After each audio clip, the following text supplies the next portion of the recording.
నమస్తే, welcome to our channel. బరువు తగ్గాలి అనుకునే వాళ్ళు రకరకాల డైట్స్ ఫాలో అవుతూ ఉంటారు. అలాగే జిమ్‌కి వెళ్తారు, వర్కౌట్స్ చేస్తారు, యోగా చేస్తారు, జుంబా ఇలా అనేక రకాల ఫిజికల్ యాక్టివిటీస్ చేస్తారు. అయినా సరే అనుకున్నంత బరువు అనేది తగ్గకపోవడం లేదు. సో, ఒక ఐడియల్ వెయిట్‌కి రావాలి, హెల్తీ వెయిట్ లాస్ అవ్వాలంటే ఏం చేయాలి? ఎలాంటి ఆహారం తీసుకోవాలి? ఫిజికల్ యాక్టివిటీలో ఎలాంటి చేంజెస్ చేసుకోవాలి? ఈ అంశం గురించి మాట్లాడడానికి ప్రస్తుతం మనతో ఉన్నారు ప్రముఖ హోమియోపతి ఫిజిషియన్ డాక్టర్ చేతన్ రాజు గారు. నమస్తే సార్. నమస్తే మేడం. సార్, గతంలో మనము ఎన్నో వీడియోస్ చేసాము. వెయిట్ లాస్ అవ్వాలంటే మీరు మంచి మంచి రెమెడీస్ ఎక్స్‌ప్లెయిన్ చేశారు. హోమియోపతిలో కూడా ఎక్సలెంట్ ట్రీట్మెంట్స్ ఉన్నాయని చెప్పినారు. So, I just want to know ఏంటంటే ఈ వీడియోలో ఫిజికల్ యాక్టివిటీ అందరూ చెప్తుంటారు. ఫిజికల్ యాక్టివిటీ చాలా ఇంపార్టెంట్ అంటారు. కానీ మనకున్న లైఫ్ స్టైల్ వల్ల ఫిజికల్ యాక్టివిటీ తక్కువైపోయింది. సో, హెల్తీ వెయిట్ లాస్ అవ్వాలి, చాలా ఫాస్ట్‌గా వెయిట్ లాస్ అవ్వాలంటే ఎలాంటి ఫిజికల్ యాక్టివిటీ చేయాలి? మన దగ్గర పేషెంట్ ఉండే, మీరు చూడండి ఇప్పుడు మాదాపూర్, హైటెక్ సిటీ ఇవన్నిటి కాడ మొత్తం ఫ్లాట్ కల్చర్ వచ్చేసింది. అవును. అండ్ ఏమైందంటే ఈ పేషెంట్ వర్క్ ఫ్రమ్ హోమ్ చేస్తున్నాడు. ఓకే. ఎప్పటి నుంచి? కోవిడ్ తర్వాత. సో వర్క్ ఫ్రమ్ హోమ్ చేసేటప్పుడు ఆయన ఏం చేసిండంటే, వాళ్ళు నలుగురు ఉంటుండే ఇంట్లో, హస్బెండ్, వైఫ్, పిల్లలు. పేషెంట్ ఏజ్ ఏమో 38 ఉండే, చిన్న చిన్న పిల్లలు ఉండే. అండ్ వీళ్ళకు ఎలా ఉండే అంటే 14 hours to 18 hours సిస్టమ్ ముంగట పని చేస్తుండే. ఆయన వర్క్ ఫ్రమ్ హోమ్ స్టార్ట్ అయింది, ఇంట్లోనే ఉండి పని చేసుకుంటున్నాడు, కానీ 14 hours to 18 hours సిస్టమ్ ముంగటే ఉంటున్నాడు. ఓకే. అండ్ దాంతోపాటు లంచ్ టేబుల్ మీద వచ్చేస్తుంది, డిన్నర్ టేబుల్ మీద వచ్చేస్తుంది, బ్రేక్ఫాస్ట్ కూడా టేబుల్ మీద వచ్చేస్తుంది. వాళ్ళ మిస్సెస్ ఏమో పిల్లల్ని మేనేజ్ చేసుకుంటుండే. రైట్. 38 ఉండే ఏజ్. 1 yearలో ఏమైపోయిందంటే ఆయన వెయిట్ 80 kgs ఉండే. ఓకే. ఆ వెయిట్ ఆల్మోస్ట్ 120-140 దాటేసింది. ఓకే. కూర్చొని పని చేయడం, పడుకోవడం, కూర్చొని పని చేయడం, పడుకోవడం. 3 bedroom ఇల్లు ఉండే, చిన్న చిన్న ట్రైన్ కంపార్ట్మెంట్ లాగా అయిపోయింది ఇల్లు. ఎందుకంటే ఫ్లాట్లు అన్నీ క్లోజ్డ్ ఉంటాయి. అండ్ 3 bedroom అంటే కంజెస్టెడ్ స్పేస్లో 3 bedroomలో కట్టేసి ఇచ్చేస్తారు. ఏమైపోయిందంటే జస్ట్ 8x8 ఉందే అంట రూమ్. అండ్ ఆయన కూర్చొని పని చేస్తుండు, తింటుండు, పడుకుంటుండు, అట్లా అయిపోయింది. సెడెంటరీ అయిపోయింది ఫుల్ లైఫ్. అయితే జిమ్ స్టార్ట్ చేసిండు ఆయన. జిమ్ స్టార్ట్ చేసి ఫస్ట్ వచ్చే థాటే జిమ్. ఫస్ట్ వచ్చే థాటే జిమ్. 2 నెలలు పోయిండు, 8 kilos తగ్గిండు. Okay. Between he came down to around 110 from 120. దాని తర్వాత కూడా ఇంత చేస్తున్నా వెయిట్ లాస్ అయితే లేదు అని అన్నాడు. 14 hours పని చేస్తుండు, 2 hours జిమ్లో స్పెండ్ చేస్తున్నాడు. ఎన్ని గంటలు అయిపోయినాయి? 16 hours అయిపోయినాయి. అండ్ బ్రేక్ఫాస్ట్, లంచ్ అక్కడే చేసేస్తుండే. టోటల్ సెడెంటరీ లైఫ్ ఉండే. 6 గంటలు కూడా సరిగా పడుకోకపోతుండే. ఓకే. సో దాని తర్వాత 3-4 months తర్వాత ఆయన జిమ్ కంటిన్యూ చేయడానికి అవ్వలేదు, ఎందుకంటే నిద్ర సరిపోవట్లేదు. So what happened was he again gain around 15 to 20 kgs. అంటే వెయిట్ లాస్ అయినారు, ప్లస్ ఇంకా మళ్ళీ పాత వెయిట్కి వచ్చేసిండ్రు, మళ్ళీ ఇంకా కూడా ఎక్కువ గెయిన్ చేసేసుకున్నారు. ఓకే. ఎందుకంటే ఇప్పుడు మీరు చూడండి, ఎవరైతే జిమ్కి పోతారు కదా ఓకే, వాళ్ళకి ఏమైపోతుంది, వాళ్ళు ఎక్సర్సైజ్ చేస్తారు అక్కడ. ఆ ఎక్సర్సైజ్తో పాటు కొద్దిగా ఫుడ్ని తగ్గిస్తారు. సో ఎక్సర్సైజ్ కంటిన్యూ చేయడం వల్ల మళ్ళీ వాళ్ళకు వెయిట్ లాస్ స్టార్ట్ అవుతుంది. వెయిట్ లాస్ స్టార్ట్ అయిన తర్వాత ఏమవుతుందంటే, వాళ్ళు మళ్ళీ ఇప్పుడు వెయిట్ లాస్ అచీవ్ చేసుకున్నారు కదా, దాని తర్వాత మళ్ళీ పాత డైట్కి రావడం స్టార్ట్ చేస్తారు, కానీ జిమ్ కంటిన్యూ చేస్తారు. సో వాళ్ళ వెయిట్ మెయింటైన్ అవుతుంది. కానీ ఒక్కసారి జిమ్ వదిలేసినాక ఏమవుతుంది, వాళ్ళు అదే పాత జిమ్ డైట్ కంటిన్యూ చేస్తారు. స్టేబుల్ చేసుకున్నారు కదా వెయిట్, అదే డైట్ కంటిన్యూ చేయడం వల్ల వాళ్ళు ఇంకా తగ్గించలేరు. ప్రెషర్ వల్ల, స్ట్రెస్ వల్ల లైఫ్ టైం ఎవ్వరూ జిమ్కి పోలేరు మేడం, అదైతే ఫిక్స్. కొన్ని రోజులు పోతారు, ఆపుతారు. కానీ రెగ్యులర్ చాలా తక్కువ మంది ఉంటారు డెడికేషన్ తోటి. కొందరికి ఇట్లా బాడీ బిల్డింగ్ అవన్నీ ఉంటాయి కదా. చూడండి, ఇంకోటి, ఫిట్నెస్ని బాడీ బిల్డింగ్ని మనం కలపొద్దు. ఫిట్నెస్ వేరే, బాడీ బిల్డింగ్ వేరే. సో వాళ్ళు ఏమైపోతారంటే జిమ్ వదిలేస్తారు, మళ్ళీ పాత వెయిట్కి వచ్చేస్తారు, ఎందుకంటే డయట్ మాత్రం పెరుగుతూనే ఉంటుంది. కొందరికి ఎట్లా ఉంటుంది, జిమ్ చేస్తే పాత డయట్ తోటే వెయిట్ తగ్గుతుంది. అండ్ కొందరికి జిమ్కి వెళ్ళిన తర్వాత వాళ్ళ డయట్ పెరిగిపోతుంది, ప్రోటీన్ ఫుడ్ ఎక్కువ తీసుకుంటారు, దాంతోపాటు వెయిట్ జిమ్ వదిలేసిన తర్వాత పెరిగిపోతుంది.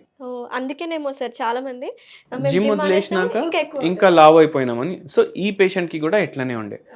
సో మన దగ్గర వచ్చాక మనం ఆ పేషెంట్కి స్ట్రిక్ట్గా చెప్పినామన్నమాట, సెడెంటరీ లైఫ్ నుంచి మీరు బయటికి రావాలి. దానికోసం మీరు జిమ్కి వెళ్ళే అవసరం లేదు. మీ లైఫ్ స్టైల్లో కొన్ని చేంజెస్ చేసి మీరు హోమియోపతి మెడిసిన్స్ తీసుకుంటూ మీ డయట్లో కొన్ని మార్పులు తీసుకొచ్చి మనం మీ వెయిట్ని మళ్ళీ రీస్టోర్ చేద్దామనేసి. ఓకే. సో మనం అన్ని ఇన్వెస్టిగేషన్స్ చేపించాము. పేషెంట్కి డయాబెటీస్ కూడా బయటపడ్డది. పేషెంట్కి తెలియదు షుగర్ ఉందనేసి, అది కూడా బయటపడ్డది. అండ్ బీపీ కూడా ఎక్కువ చూపిస్తుండే, ఎందుకంటే బాడీ చాలా బరువుగా ఉంది, Obese 120 125 ప్లస్ ఉండే. హార్ట్ మీద ప్రెషర్ ఎక్కువ పడుతుంది, అన్ని పార్ట్స్కి బ్లడ్ పంపించాలి హార్ట్. సో బీపీ కూడా ఎక్కువ ఉంటుండే, ఆల్మోస్ట్ 160 170 సిస్టోలిక్ ప్రెషర్ ఉండే, డయాలస్టోలిక్ ప్రెషర్ ఏమో 100 ఉండే.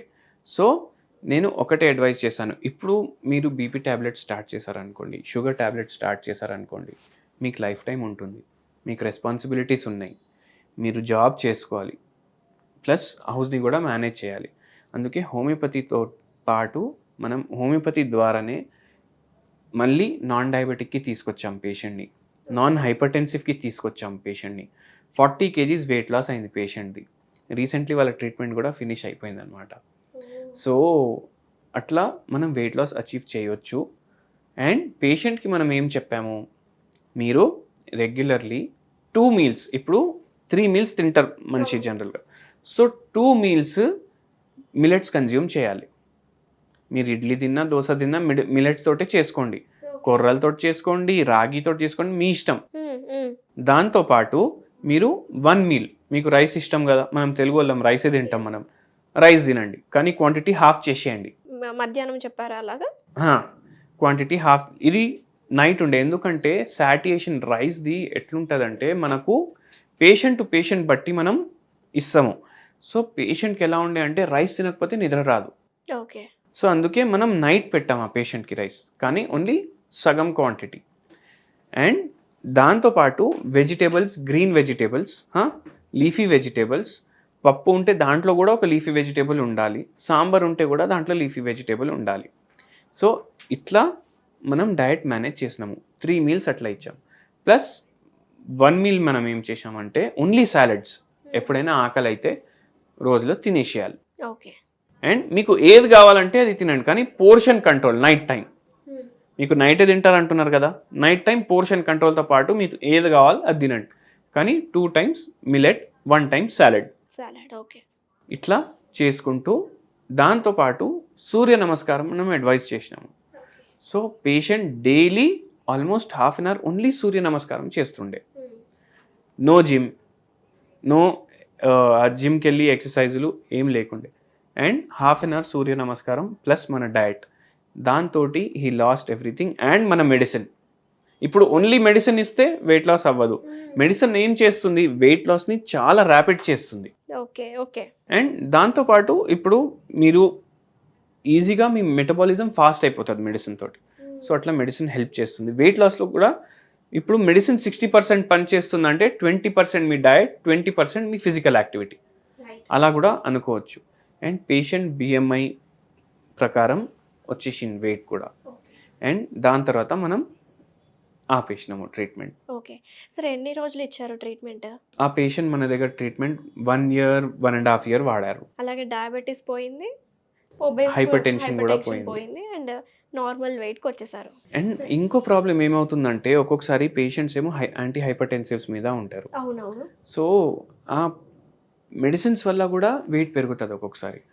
కొన్నిసార్లు డయాబెటీస్ పేషెంట్స్కి వాళ్ళు ఆల్రెడీ ఇంగ్లీష్ మెడిసిన్ స్టార్ట్ చేసేసారనుకోండి, దాంట్లో ఒకవేళ సైడ్ ఎఫెక్ట్స్ ఉన్నాయి వెయిట్కి సంబంధించినవి, వెయిట్ పెరగొచ్చు అంటే దాంతో కూడా వెయిట్ పెరుగుతారు. సార్, మంచి హోమ్ రెమెడీ ఏమైనా ఉంటే వివరించండి. హోమ్ రెమెడీ మీకు వెయిట్ లాస్ కంటే దీనికన్నా మంచి హోమ్ రెమెడీ ఉండదు, మీకు అది ఇవాళ చెప్తాను నేను. ఈ పేషెంట్కి కూడా నేను ఇది చెప్పాను. పేషెంట్ ఏమో డైలీ టీ తాగుతుండే, సో మనం దాంట్లోకి వెళ్ళి మిల్క్ సబ్ట్రాక్ట్ చేసి మనం దాంట్లో హైబిస్కస్ గ్రీన్ టీ యాడ్ చేసామన్నమాట. మీరు హైబిస్కస్ గ్రీన్ టీలో మీరు అది ప్రిపేర్ చేసుకునేటప్పుడు మీ ఇంట్లో తులసి చెట్టు ఉంటుంది, 4 leaves to 5 leaves తులసి చెట్టు మీరు దాంట్లోనే వేసుకోండి. సో అది ఏమైపోయింది, తులసి హైబిస్కస్ గ్రీన్ టీ అయిపోయింది. ఇది మనం బయట పర్చేస్ చేయనక్కర్లేదు, ఇంట్లోనే ఆ, చేసుకోవచ్చు. చేసుకోవచ్చు. సో ఆ పేషెంట్ అదే డైలీ అంటే మనం ప్రిఫర్ డైట్ చేస్తారు. ఫాలో అయ్యే వాళ్ళు కూడా ఈ టీ తీసుకోవచ్చు అంటారా? ఎవరైనా తీసుకోవచ్చు, ముసలోళ్ళు తీసుకోవచ్చు, యంగ్స్టర్స్ ఉన్నా తీసుకోవచ్చు, వెయిట్ లాస్ అవ్వాలనుకుంటే కూడా తీసుకోవచ్చు, మీ వెయిట్ నార్మల్ ఉంది జస్ట్ హెల్దీ లైఫ్ కోసం తీసుకుంటారంటే దానికోసం తీసుకోవచ్చు. సో ఈ హైబిస్కస్ గ్రీన్ టీ అనేది పేషెంట్ కి ఎన్నాళ్ళు తాగమని చెప్పారు? 1.5 years తీసుకున్నారు అతను. ఆయన టీనే తీసేసిండు, ఆయన లైఫ్లోకి వెళ్ళి పాలతోటి టీ చేసుకుంటారు కదా, అదే తీసేసిండు, ఇంకా ఇదే తాగుతుండు ఆయన. ఓకే. ఇది లైఫ్ టైం తాగినా ఏం ప్రాబ్లం లేదు.